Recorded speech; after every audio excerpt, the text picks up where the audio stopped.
Suspense.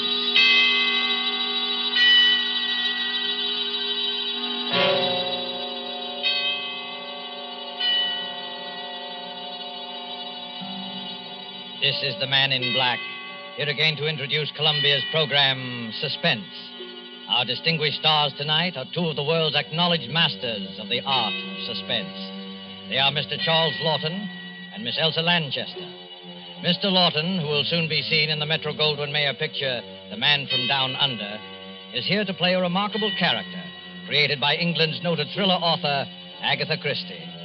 A mild-mannered character whose initials were ABC, and about whom revolved a series of savage murders, all neatly and alphabetically arranged. ABC was stamped upon all his belongings, those being his rightful initials. And ABC was stamped, too, upon the large railway timetable he always carried.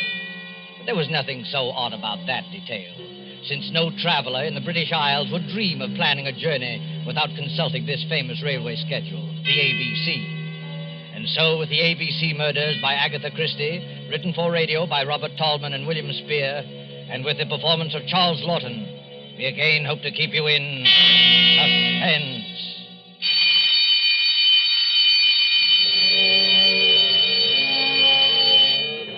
When the time for closing bell rang in the public library, Alexander Bonaparte Cust started, picked up his battered briefcase with the almost faded initials ABC, closed the book he had been reading, and shuffled over to the librarian's desk.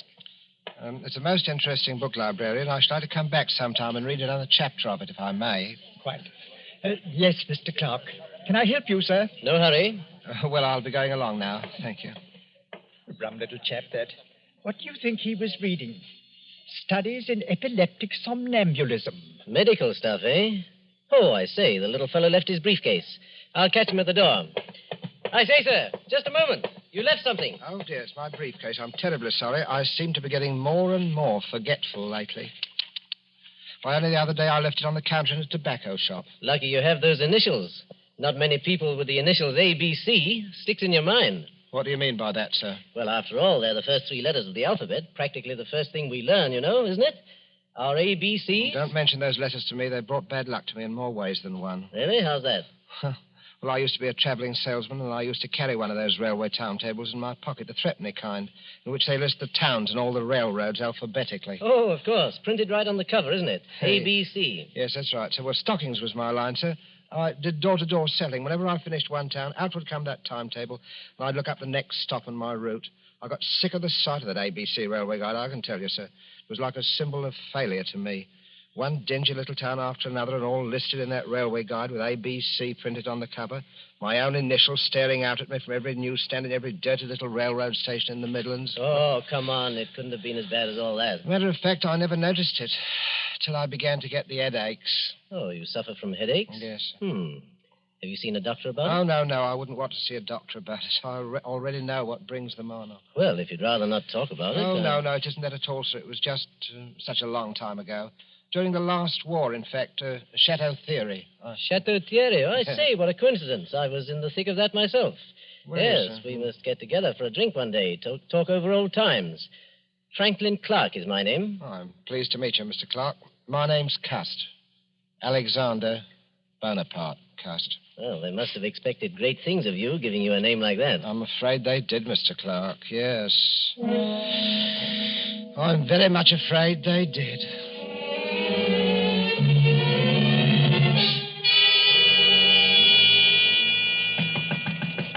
Mr. Cust.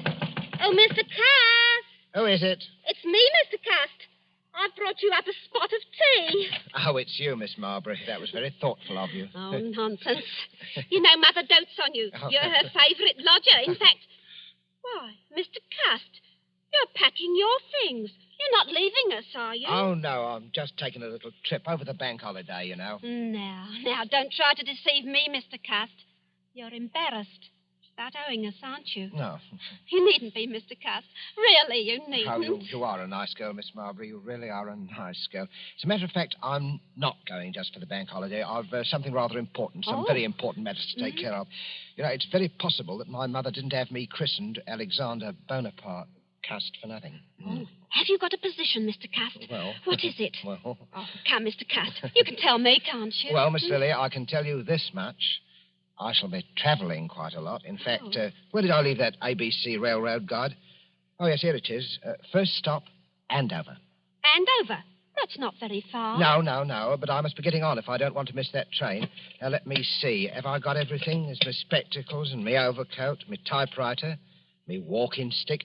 Did I ever tell you the history of this walking stick, Miss Marbury? It's a Scottish piece, very old. It's always it's antique. You know, they used to kill people with these back in the days of the old clan wars in Scotland. I wonder how many heads this one has bashed in. Oh, Mr. Cust. Oh, please, what a terrible way to talk. Yes, I'm sorry, Miss Marbury. I am a little bit surprised at myself talking like that. It must be my new job. It's gone to my head a bit. That's it. It's gone to me head.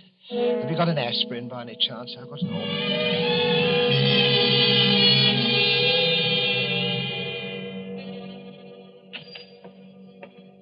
Yes, gentlemen. What'll it be? Packet of goldflakes for me. Yes, sir. And the other gentleman? 3 Havanas, the shilling cigars. Havanas? You gentlemen must be up from London. That's right. Is that your name on the window of this shop? That's right, sir. Olivia Asher. Been in business right here in Andover and right here in St. Andrew's Place for 20 years. All A's. Andover, St. Andrew's Place, and Asher. Funny, ain't it? Never so much as crossed my mind before. Well, Mrs. Asher, we're from Scotland Yard. We have reason to believe there may be a homicidal maniac at large in Andover. God, blimey. We don't want to frighten you, Mrs. Asher. For all we know, this may be just a practical joke. You see, we received an anonymous letter, typewritten, and signed ABC. ABC? This murderer, if there's anything in his story, is planning a series of murders. His mania seems to be centered on the alphabet. If he follows his plan through, his first murder will be committed in Andover, and the victim will be a person whose name begins with an A. The Lord help me, sir. You don't think... We don't think anything. Scotland Yard has taken its precautions. Oh, a woman takes a terrible chance. There's probably nothing to be alarmed about, but it won't hurt to keep a sharp lookout. Who's next on your list, Mackenzie? Next is Arthur Atwood. All right. Let's be on our way, then. Good day, madam. Don't worry. Thank you, sir. And good day to you, sir. A murdering lunatic in Andover, of all places. Yes, sir. What'll it be for you, sir? These? That'll be 1 and 6, sir. I said that'll be... Oh, no! 6:30 newspaper, sensation, homicidal maniac in Andover, alphabet murderer destroying necks at Bexhill, latest on ABC. Oh, boy, let me have one of those. Oh, yes, sir. News or Standard, sir? Both. Here you are. Oh, thank you, sir. 6:30 newspaper, sensation. Nasty business, eh, mister? Oh, yes, very, very. You never know with lunatics. They don't always look balmy, you know. Sometimes they look the same as you on me. Eh? Yes, I suppose they do. Oh, it's a fact. Sometimes it's the war unhinged them. Never been right since. Yes, I expect you're right. You know, I don't hold with wars. I hope this will be the last. You don't hold with wars, eh? Well, young man, I don't hold with plague and sleeping sickness and famine and cancer, but they happen all the same. And murder happens all the same. They can't prevent them. Well, I'm sorry, sir. I expect you had a rocky time of it in the last one, eh? Yes, my poor head's never been the same since. I get terrible headaches. Oh? Well, I'm sorry about that, sir. Sometimes I hardly know what I'm doing. You don't say. I forget things. You know, for instance, I could have sworn I had an ABC railway guide in my pocket an hour ago. Do you know they found one of them ABC railway guides on the poor tobacconist lady that he murdered? Oh. Him. ABC, whoever he is. Maybe he don't know himself. Ever stop to think of that? Maybe he's so bum he don't remember. I wonder.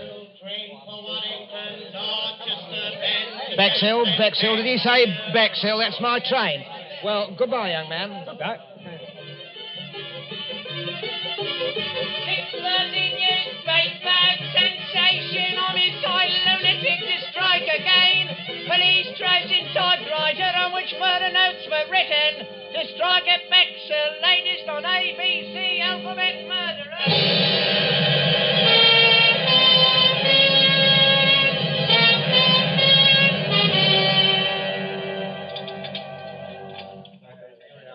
Your order, sir? Well, I don't think I'll have the ham. I had ham for breakfast. Yes, I think I'll have the mutton pie. 1 mutton pie. Yes, sir. What's the matter with you? You're trembling, young woman. Is something wrong? Oh, sir, if you only knew. I have to walk home tonight after they close up here. And there ain't hardly a light in Benson Terrace where I live. Benson Terrace in Bexhill? Yes, sir. You're afraid of the ABC murderer, aren't you? He follows the alphabet, don't he? That was the way he done in Andover. Hey, and does your name begin with a B? Barnard's my name. Mary Barnard. Oh, dear me, Miss Barnard. Well, I don't like to appear forward. Well, anyway, I'm old enough to be your father. Would it make you feel easier if I saw you home tonight? Oh, you don't know, sir. You just don't know what it would mean. Oh, well, what time do they close up here? 9 o'clock. All right, I'll wait outside for you. At 9 o'clock? All right.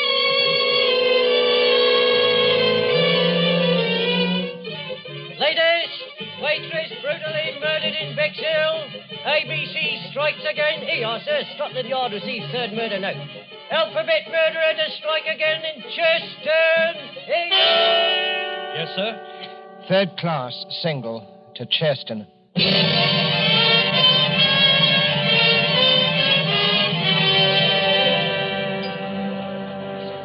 Give me a pint of half and half, please. Yes, sir. There you are, sir. You up from London, sir? Yes, I come directly from London. Ah, salesman? Stockings is my line. Rough going these days, what with rationing, eh? Well.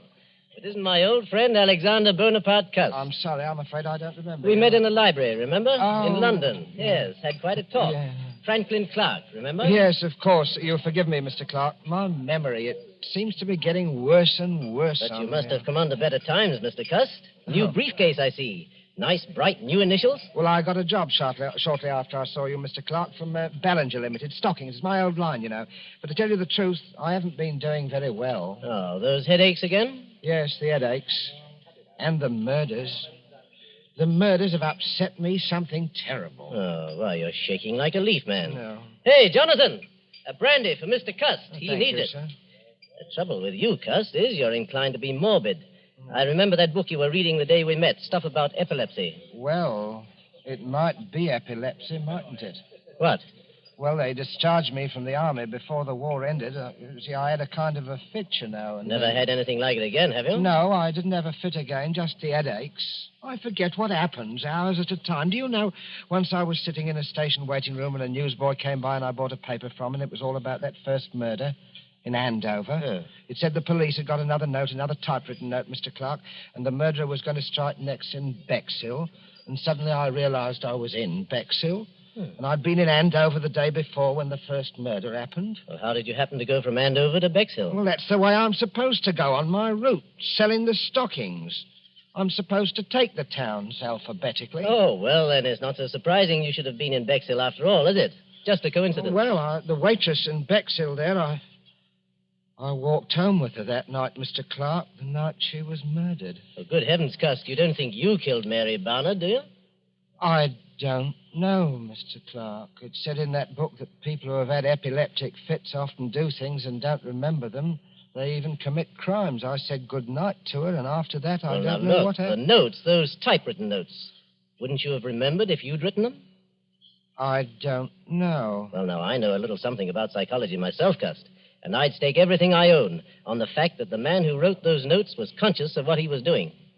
Do you really think so, Mr. Clark? Positive of it. Now, pull yourself together, man. Incidentally, my sister-in-law lives here in Cheston. My brother is Lord Cameron Clark, and I happen to know she needs some new stockings. Oh. Pop over there in the morning, will you, and show the old girl your line? Huh. Here's the address. Might cheer you up to make a good sale. Oh, I'm sure it would, Mr. Clark. I'm sure it would. Well, good night, Mr. Clark, and thank you again for all your kindness. Good I'm night. sure, sir. Good night. Oh, wait a minute. You've forgotten something again. Oh, dear me, that's my typewriter. I shall certainly need that. Oh? Well, it's to type up my report to the Home Office in case I should make that sale tomorrow. Oh, of course. Oh, yes. By the way, Cust, better watch out.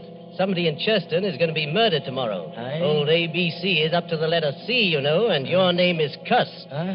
Oh, I say, good heavens. Mine is Clark.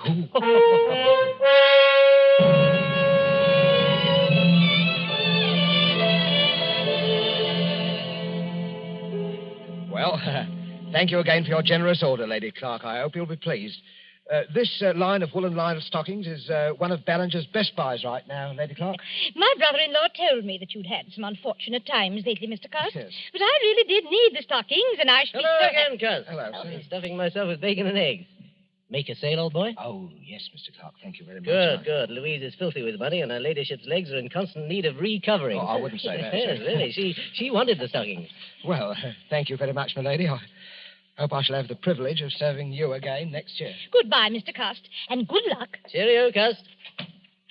Such a nice little man, Franklin. He's a bit off his nut, I'm afraid. Last night he tried to convince me that he was the ABC murderer. His initials, you know. He has minor lapses of memory. That little man a murderer? Oh, really, Franklin? Good Lord, what was that? One of the maids. Where's that girl? What's going on? In the master's bedroom, milady. You better go with her, Mr. Franklin. Brothers, whatever are you doing here? Oh, my lady, the master, Lord Clark, has been murdered. Stabbed with a knife. He's all over blood. Murder? Oh. Good heavens. Why, look there on the floor. A railway guide, an ABC. Take me out of here, Franklin. Oh, Louise, I'm sorry you had to see this. Oh, Cameron. My poor Cameron. Who never made an enemy in his life. The man who did this was a maniac. And I'm afraid I know who he is. He always carried a walking stick with a heavy carved handle. That's how the other murders were committed, with a heavy stick. But he wasn't carrying his stick today. Must have grabbed a knife up there somewhere to kill Cameron with. But when? Were you with him every minute? Well, I went upstairs to get my checkbook. It took me a little while to find it. That gave Cust his opening. Oh, to think that all that time. Oh, no. No, I'll never forgive myself, No, Franklin. none of that now, Louise. The important thing now is to stop him before he can commit another murder. But what are you going to do, Franklin? I'm going to the police and see if they'll let me help. Let's have a look at this ABC railway guide he left beside Fort Cameron. Look here. All checked. See there? Andover, Bexhill, Churston. Each with a check mark after it. No. Oh, where's the next one? See? See, London. He's through with ABC, he's gone home, and I'm going after him.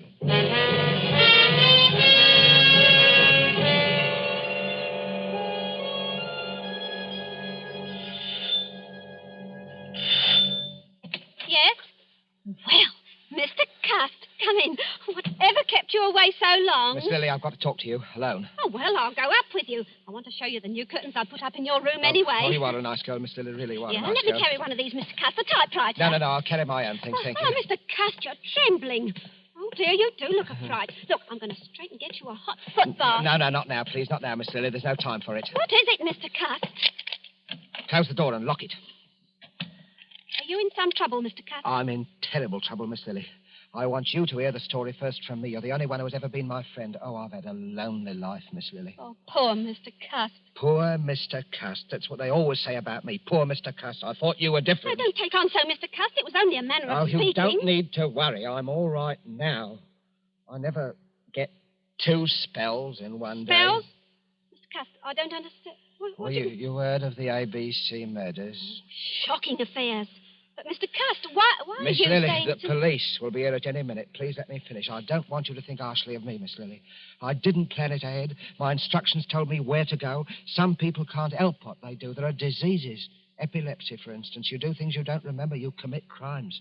And I'm like that. Oh, Mr. Cust, I can't believe it. When I was a child, Miss Lily, they used to badger me about my name. My mother worshipped strength. She named me after the strongest people she knew about in history. Alexander and Bonaparte. But nobody ever called me by those names. They called me ABC. ABC. I used to dream I was boiling in a kettle of alphabet soup.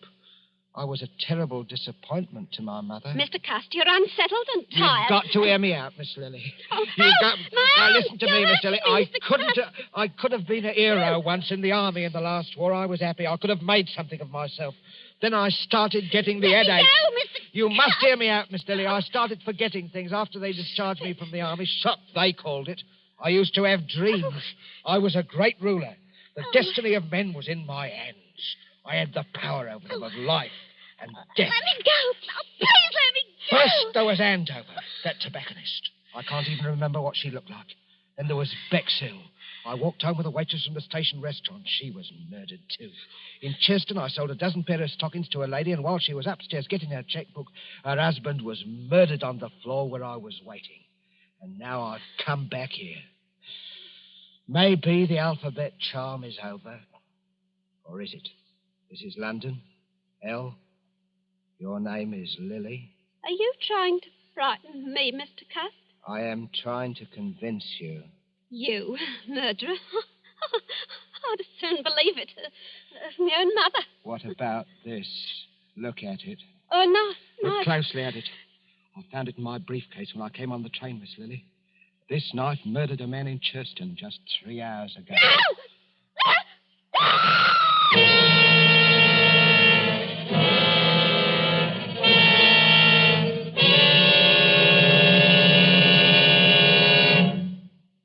Oh, now, there, Miss Marbury. Don't take on so. He's all and got pretty as you please in the next room. But he was such a nice man. I still can't hardly believe it. Is this the knife he threatened you with, Miss Marbury? Yes. We just got here in the nick of time, eh, Crum? Hey, that's a wicked-looking knife. It's the Churston murder knife, right enough, Mr. Clark. No doubt of it. Well, let's take inventory. Typewriter. Checks with the murder notes. Walking stick. Same markings as on the heads of the first victims. And the psychiatrist's report says the murders were premeditated and the notes could not possibly have been written except by a person who was conscious and in his right mind. Well, that breaks down any idea Cust may have had of entering an insanity plea. Right. I think he'll sign the confession without any difficulty. Bring him in. Bring the prisoner in. Well, Cust, are you ready to sign your confession? I don't know, Inspector. A moment ago I was certain I must have done it. But why? That's what worries me. Why? Mr. Clark, why do you think I did it? You're wasting valuable time, Cust. I don't care why you did it. You killed my brother, and I want to see you hang for it. I don't care how balmy you are. You ought to be ashamed of yourself, talking to our Mr. Cust in that bloodthirsty manner. I don't know what's getting into the gentry, I'm sure. He tried to murder you, didn't he? Well, he couldn't help himself, poor thing. He's been terribly upset of late. You are a nice girl, Miss Lily. You are a nice girl. Really. The murders were willful and premeditated. They couldn't have been premeditated, Mr. Clark. Why do you say that, Cust? Well, because I didn't go to any of those places of my own choice. I had my instructions from Bellinger's Limited. And those instructions were sent to me after the police got the warnings of the murders that were printed in the papers. There never were any such instructions. We ransacked all your things, Cust. There wasn't any letter of instructions, was there, Inspector? No. Oh, yes, there was. All right, we'll ring up Ballinger's. May I use your telephone, Miss Marbury? Why, certainly, Inspector. The number is Regent 3313, Inspector.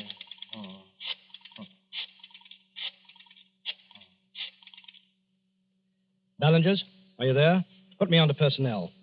Oh, Mac, start packing those exhibits, will you? All right, sir. Crome speaking, Scotland Yard.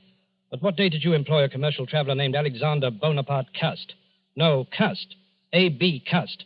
Initials A.B.C. Yes? Never employed by you. You're absolutely certain?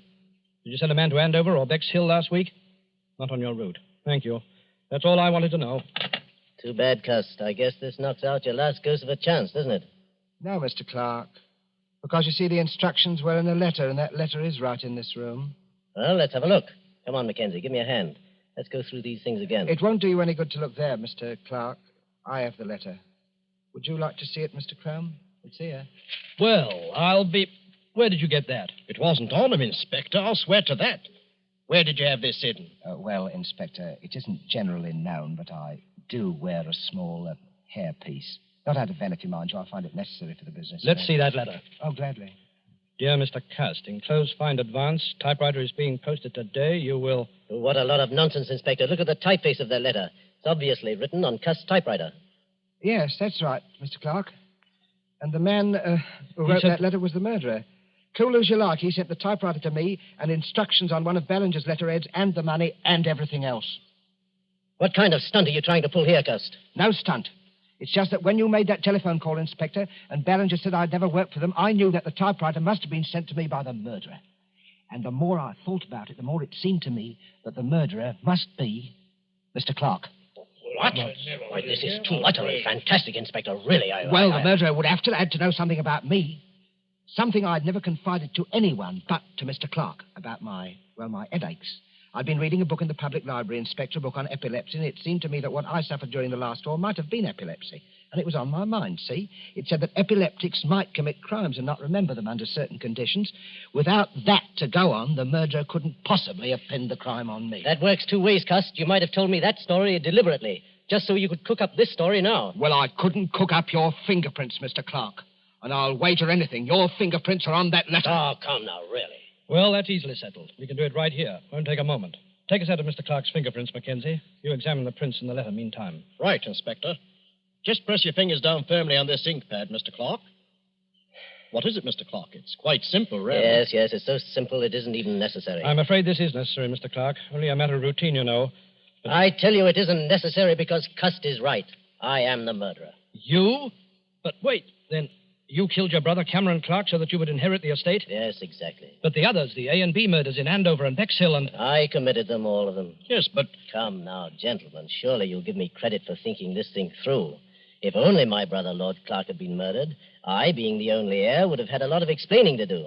So I invented my own little crime wave to make it appear as though he were just one of the victims of a homicidal maniac. And I must say, it almost came off, thanks to the unknowing cooperation of Mr. Cust here. Thank you just the same, Mr. Cust. You're very welcome. Oh, Mr. Cuss, I knew you couldn't be a murderer. Not really. Oh, you are a nice girl, Miss Lily. Really, you are About a those nice headaches, girl. Mr. Cuss. Why don't you go to an oculist? Those headaches. Maybe you just need a new pair of glasses. I think I'll do that, Miss Lily. Good. Do you really think... Of course, I'll wager that's what's been the trouble with me all along. You know, you glasses. need someone to take care of you. Oh, I do, Miss Lily. I do, really. If only you... Oh, but no, you couldn't ever think What, of... Mr. Cuss? Well, I mean, Miss Lily, I was just thinking it would be really too much to ask anyone. Mrs. Alexander Bonaparte Custard. But when we're married, please don't wear that toupee. It's very conspicuous. Oh, you are a nice girl, Miss Lily. Really, you are. I do hope people won't call you Mrs. ABC.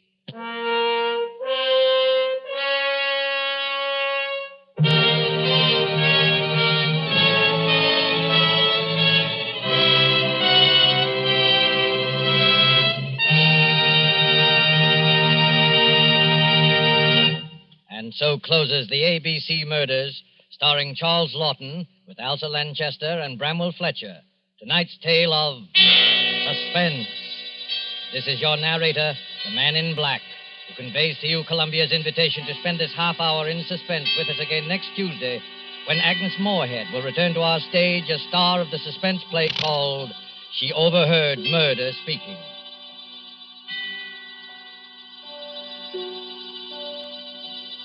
Producer of these broadcasts is William Spear, who with Ted Bliss, the director, Lud Gluskin and Lucian Mahowick, conductor and composer, and Robert Tolman, the radio author, collaborated on tonight's Suspense.